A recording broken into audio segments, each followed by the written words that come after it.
This is the IST Health Tip of the Day. I'm your host, Roberto Parker. This podcast, we tackle the tough questions related to exercise, training for athletes, human performance, biochemical, biomechanical dysfunctions, problems that sometimes you have questions about that you don't quite know the answer to. So stay tuned, enjoy, take good notes, and God bless. What's up, guys? Roberto here with IST Health Tip of the Day. Today's topic is protein powder. Are they good for you? Are they worth it? What are the pros? What are the cons? Now, I personally do take a protein powder after I work out every day. Some people don't like doing that, but I can tell you they do have some benefits. But there are also some cons to it, and there's some protein powders out there that, in my opinion, are absolutely worthless. Now, why should you take a protein powder in the first place? Can it be used as a meal replacement? The answer is yes, but be very, very careful. Protein powder is not entirely meant as a meal replacement. It is best used as a supplement. So if you're on the go, you don't have time to eat, you make yourself a meal replacement protein malt or a shake or a smoothie or whatever you want to call it. So, having said that, nothing will replace food. Food is the best. Now, a question you might have also is, should I have an animal base or a plant based protein? The most important ingredients of protein are amino acids. We need 9 essential amino acids that our bodies cannot produce on its own. And the best source of that is via animal sources. Now, some people who are vegetarians would vehemently disagree with me on this. Email me if you want to argue with me, that's fine, but be respectful. But the best source of amino acids are animal based. Can it be done in a herbivore fashion? Yeah, probably, but it takes a lot more work. You got to do a lot of mixing and matching and everything else. It's going to be a lot of calories. For the best bioavailable source, animal base is the best. Now, what are the 9 essential amino acids that you need? Leucine, valine, histidine, phenylalanine, threonine, methionine, lysine, isoleucine, and tryptophan. And leucine also at the very top. Okay, so there's 9 essential amino acids. Now, out of those 3 are really crucial for muscle development because they're branched chain amino acids. And those 3 are isoleucine, leucine, and valine. Okay, so those are some of the most important, or the most important amino acids that you need on a daily basis. Your body cannot produce those. So when you're looking for protein, you have to read the label for these protein powders, I should say. You have to read the label and to make sure that you're getting the right balance of all of those. Now, how much protein do you need? You're going to get varying opinions on this. I've done a lot of research on protein consumption. I can just tell you this. Before you worry about anything else, you got to get the protein first.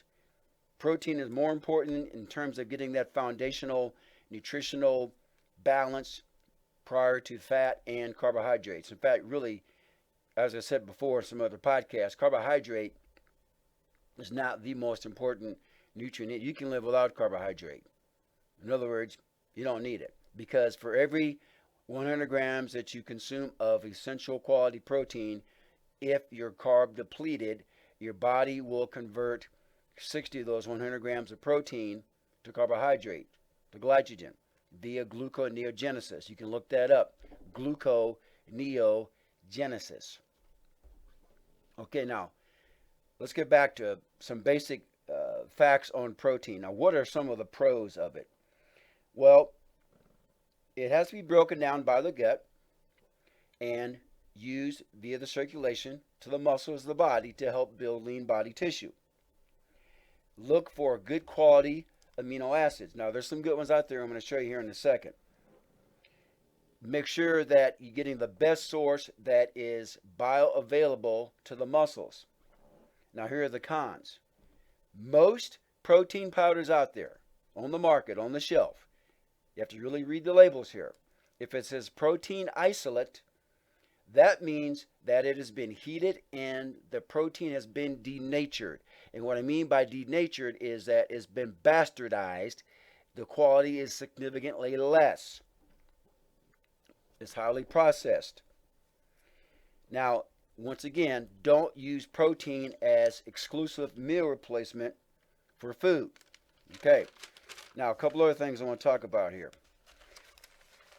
Some of the worst proteins on the market are going to have some of these ingredients, which aren't good. Some of these I can't even pronounce that well, to be honest with you. I've said before, the best type of meal are one, maybe two ingredient type of foods. An egg has egg. A beef product has beef. A pork chop has pork. That's it. If you buy something and it has something on there that you can't understand or you can't read it, personally, I wouldn't put it in my system. Now, but here's some examples. Protein blends, whey concentrate, evaporated cane juice, which is basically sugar. This is a hard one to pronounce here.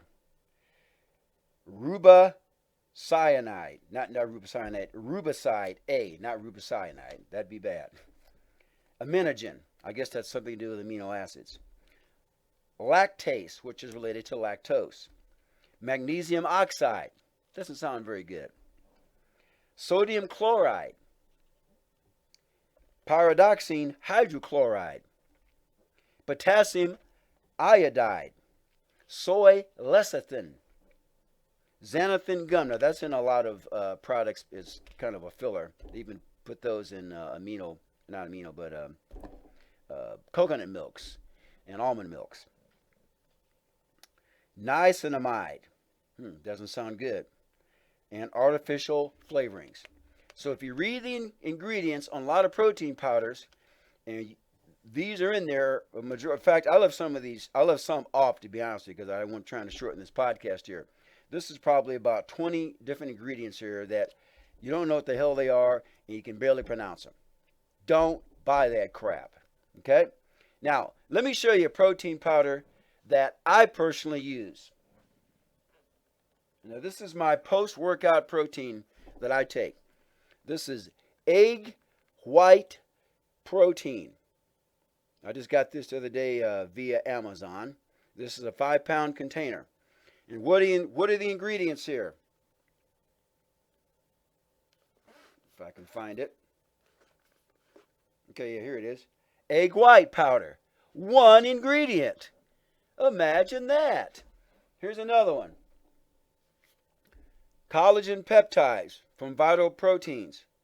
It has one ingredient. Collagen peptides. Here's another one. Bone broth protein. Now, I usually use this in soups. I'll put it in oatmeal too, believe it or not. Now, some people might think that's gross. But this has one ingredient. Powdered bone broth. Imagine that. So, those are the ones that I use. Typically, what I do after I work out, my post-workout is this. And I recommend this to you also. Take some water or juice. This is the only time I recommend drinking fruit juice. Take some water or juice, put some protein powder in it, shake it up really, really well. Get yourself one of these little dealy bobs right here. It has the little metal ball in there. You shake it up. Wait about 20 minutes after you work out, because after you work out, if it's a real hard workout, you're insulin resistant. And because of all the adrenaline and cortisol raging through your body's not going to absorb it as well. So, open it, down the hatch after the workout. That's good. Now, I just worked out about 40 minutes ago. Okay, now, that's post-workout. And, there goes my phone. Now, that is with water or juice. Now, juice can help expedite the insulin taking the nutrients to the muscles of the body. Because when you take it with fruit juice, it'll help to up the insulin uptake to getting the protein to the muscle cells. Personally, I just use water. Okay, now, if you want to take protein prior to your workout, I recommend just using water. Don't use milk. Don't use almond milk. Don't use anything that's real thick because your stomach's going to have a hard time breaking it down, and it's probably not going to sit very well in your stomach before you go work out. You might puke it up. I recommend I personally don't take protein before I work out, but some people like it. So water with a little bit of protein powder down the hatch. Now, what about as a meal replacement? Once again, keep in mind, protein should not all the time be used as a meal replacement. If you're on the go, or if you want to use it as a in-between type of meal, let's say you're eating breakfast, lunch, and dinner, you're trying to put on a little bit of weight in a good way, not a bad way, and muscle, use it that way. I recommend using some sort of milk substance. Personally, I don't use cow's milk. I would use coconut milk or almond milk. That's what I would use. You can put some peanut butter in there, maybe a little bit of dark chocolate, mix it up that way, and I always throw an egg in there. That sounds gross to some people. Believe it or not, if you put it in a blender, you can't even taste the egg. Now, some people like it more fruity. You could mix it with even coconut water. You could put some fruit in there with it, like a banana, some strawberries, some blueberries, or whatever the case, and some protein powder. Mix it up, and there's your meal replacement. Okay, you can do it that way too. So, I went through a lot of stuff today, guys. The bottom line is this. Find yourself the best quality protein that you can find.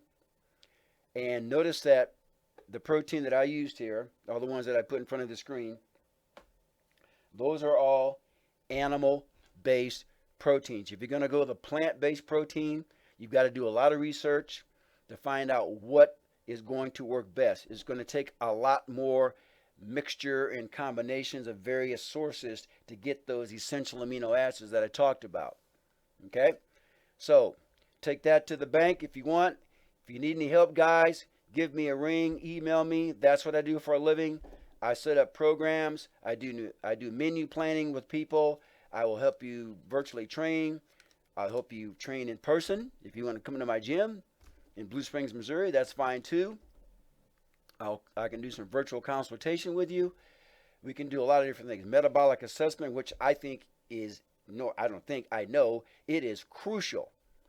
Because before we can design any sort of a nutritional program for you, and certainly in conjunction with a good training program for you, we need to know what your metabolic type is. Otherwise, you're just throwing darts at a dartboard with blindfolded. So give me a call, 816-405-7703. Email us rwpsports@yahoo.com. Hey guys, thanks for watching. This was a long one today. Appreciate you listening. Stay tuned for more in the future. God bless. Take care. This has been another IST Health Tip of the Day. Bye-bye.